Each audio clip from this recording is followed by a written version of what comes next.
Oh hey, it's me, Ant-Man. I'm back.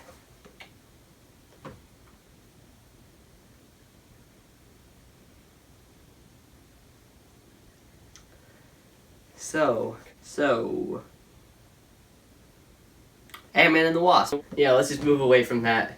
We're not going to talk about that. Hey guys, Colin the Big Yosh here, and welcome back to the Marvel Marathon.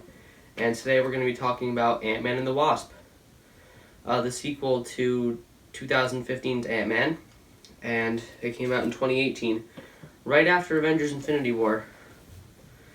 And many people see it as an underwhelming follow-up to Infinity War, saying that it's too formulaic, saying that it's just average, and that it's just too small scale, and people just don't think it's a good movie, really.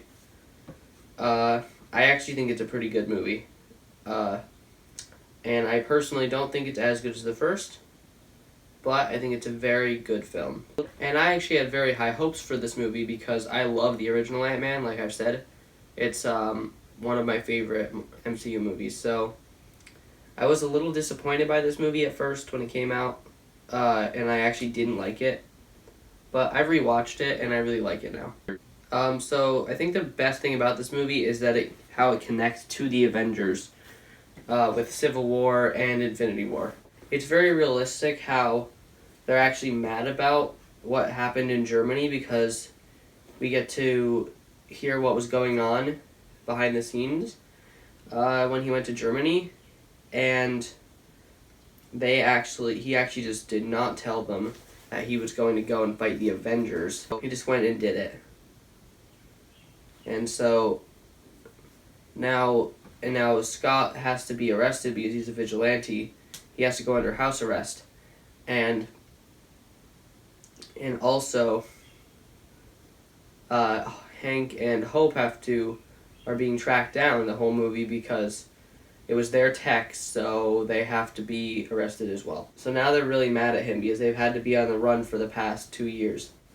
And I'll talk about how it connects to Infinity War in a minute. So some stuff that I really like about this movie is that it's really just a fun little small-scale filler movie. And filler is usually described as a bad thing, but I think that it can be good. After all of these super big-scale movies, it was just cool to see one that was so laid back. It's really funny, and also the small stakes kind of go along with the villain as well, and that's because the villain is not very good. After having Killmonger in Black Panther and Thanos in Infinity War, seeing Ghost as an antagonist, I just think she was okay. The actor does a great job at making her really, relatable, and how she is in pain every day. But I just don't think that they executed her that well. She became a S.H.I.E.L.D. stealth operative, which is kind of a cool connection. But she goes from being in pain and wanting a cure to wanting to kidnap Cassie, who's 10 years old, and hold her hostage until Scott goes and gives her the lab. And I just think it's just really, it's not great motivations. She doesn't think about anybody else.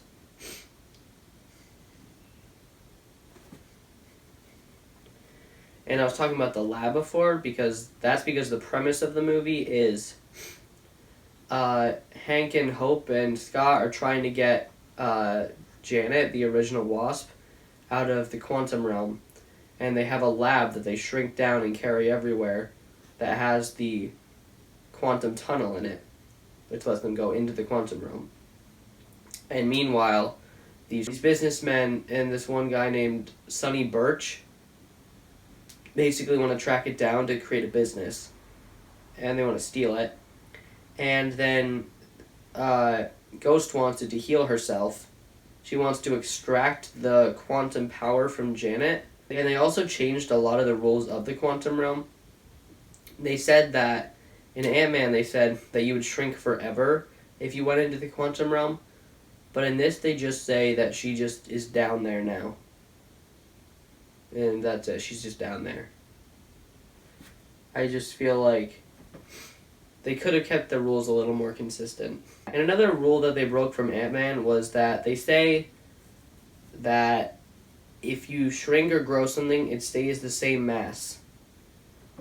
So, I mean, they broke that in Ant-Man too, because why would Hank be able to carry the keychain that is a tank around in his pocket?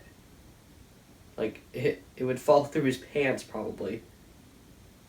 And in this, they keep shrinking the lab, which is a building, and they keep carrying the building everywhere, and it should weigh like 1,000,000 pounds. This movie doesn't really think a lot when it comes to things like this. It just kind of goes with whatever seems convenient to the plot.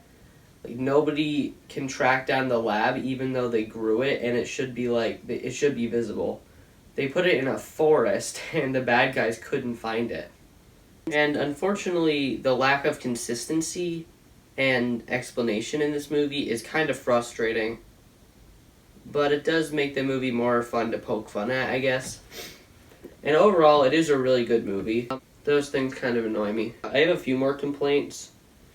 One of the main villains, Bill Foster, he keeps changing his mind and his motivations keep changing from scene to scene. So he's kind of inconsistent. And also, there's this new subplot with Louise and the rest of the guys. It feels like they didn't have a lot to do with them in this movie, like for them to do. So they just kind of threw them into the subplot, and it's not really a good subplot. It's just kind of random. And also, there's this one time, for some reason, they have an action scene that could have been really interesting, and they just cut away from it. And they just skip to another scene. It's really weird. But on the bright side, I'm going to talk about some positives now. This does have a lot of good in it. The original soundtrack is really good.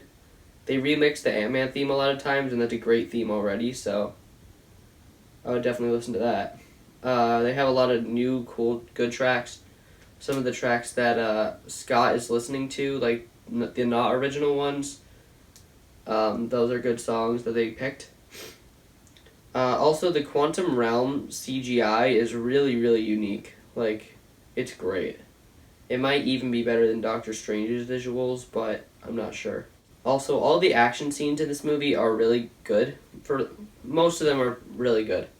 Some of them kind of blend together, but I think that they're really good for the most part. I like the one with Wasp in the kitchen and her fighting all the thugs on the chandelier. I like the car chase. That one's really good. That one's actually great.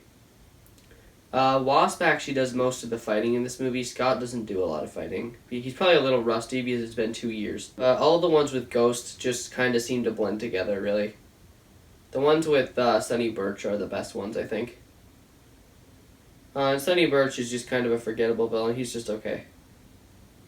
He's just an arms dealer. And now we'll talk about the after-credit scenes.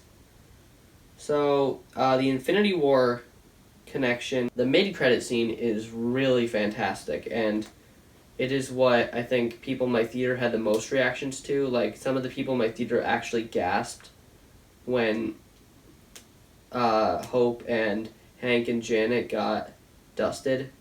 Like, some of them literally gasped. And I heard a lot of people saying that the post-credit scenes are the best part of the movie. They're a really good part, but they're not the best part. I just think that's kind of out of line. But whatever, their opinion. And it's one of the best it's one of the best credit scenes, honestly. And I really like the one with the state of emergency broadcast showing, and they playing the drums is kind of stupid, but like just seeing the world just like have no life in it is really spine chilling. And also where it says Ant-Man and the Wasp will return, there's a question mark, so we don't know if they're going to return, which is really, again, just chilling. So yeah, I realized that this movie was just filler, but I really hope that they make a third one because they're all really fun movies, and it wouldn't feel right if there was only two. So yeah, if I was gonna give this movie a rating, I think I would give it a 4 out of 5. I don't think it's as good as the first one, but it's still really good, and I would definitely recommend rewatching it if you didn't like it the first time, because I didn't like it the first time, but rewatching it, I really like it now. If you guys enjoyed this review, then maybe leave a like and subscribe. That'd be pretty cool. And tomorrow we're going to talk about Captain Marvel. We're almost done with this marathon, guys. See you then.